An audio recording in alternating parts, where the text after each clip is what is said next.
అందరికీ నమస్కారం. గుడ్ ఫుడ్కి స్వాగతం. మనం సమ్మర్లో బాడీని కూల్ చేయడానికి ఈరోజు బార్లీతో పాయసం చేసుకుందామండి. దానికి బార్లీని హాఫ్ అన్ అవర్ ముందు నానబెట్టి పెట్టుకున్నాను. కొబ్బరి పాలు తీసి పెట్టాను. ఇంకా మనం మిల్క్ తీసిన తర్వాత మిగిలిన కొబ్బరి కూడా వేసుకోవచ్చు. ఇంకా మనకు కావాల్సింది కొద్దిగా కాజు, ఇంకా బాదాం, మిశ్రీ. షుగర్ కన్నా మిశ్రీ అయితే బెటర్. ఇంకా ఫ్లేవర్ కోసం ఇలాచీ. మనం నానబెట్టి పెట్టుకున్న బార్లీని ఒక గిన్నెలో వేసి బాయిల్ చేసుకోవాలండి.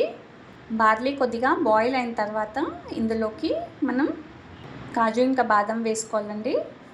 మనం తీసి పెట్టుకున్న కోకోనట్ మిల్క్ని కూడా యాడ్ చేసుకోవాలి. ఇలాచీ పౌడర్ని కూడా యాడ్ చేసుకుందామండి. ఇంగ్రీడియంట్స్ని అన్నీ ఒకసారి చక్కగా మిక్స్ చేసుకోవాలి.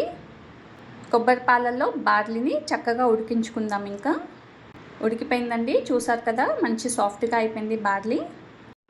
ఇప్పుడు ఇందులోకి మనం కొబ్బరిని కూడా యాడ్ చేసుకోవాలండి. టేస్ట్తో పాటు ఎక్కువ న్యూట్రిషియస్ అవుతుంది. మనం ఎక్కడ నెయ్యి కూడా యూజ్ చేయలేదండి. ఇందులోకి మిశ్రీ పౌడర్ని కూడా యాడ్ చేసుకోవాలి. ఇప్పుడు కాసేపు బాయిల్ చేసుకుంటే మన కీర్ రెడీ అయిపోతుందండి. ఇంకా ఈ కన్సిస్టెన్సీ అయితే కరెక్ట్ అండి. ఇంకొక బౌల్లోకి సర్వ్ చేసుకుందాం. చూసారు కదండి, మనం అసలు గీ యూజ్ చేయకుండా బార్లీతో పాయసం చేసుకుందాం. కోకోనట్ మిల్క్ వేసాం కాబట్టి టేస్ట్తో పాటు చాలా న్యూట్రిషియస్గా కూడా ఉంటుంది. అండ్ ఎవరికైనా లాక్టోస్ ఇంటాలరెన్స్ ఉంటే వాళ్ళు కూడా చక్కగా తాగొచ్చు ఈ బార్లీ కీర్ని. బార్లీలో చాలా హెల్త్ బెనిఫిట్స్ ఉంటాయండి. కిడ్నీ ప్రాబ్లమ్స్ ఉన్నవాళ్ళు తప్పకుండా ప్రతిరోజు తీసుకుంటే ఏదో రకంగా బార్లీ చాలా మంచిది.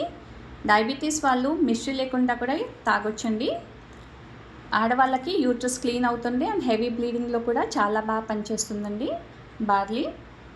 మన బాడీలో ఉన్న టాక్సిన్స్ని ఫ్లష్ అవుట్ చేయడానికి ఈ వాటర్ బెస్ట్ అండి. సో ఎప్పుడు బార్లీ వాటర్ కాకుండా అప్పుడప్పుడు ఇలా కీర్ కూడా చేసుకొని తాగొచ్చు. తప్పకుండా మీరు ఈ బార్లీ కీర్ ప్రిపేర్ చేసి తాగి మీ ఫీడ్బ్యాక్ ఇవ్వండి. ఇలాంటి ఇంట్రెస్టింగ్ అండ్ హెల్తీ రెసిపీస్ కోసం మన గుడ్ ఫుడ్ని సబ్స్క్రైబ్ చేయండి. అందరికీ కూడా షేర్ చేయండి. Thank you.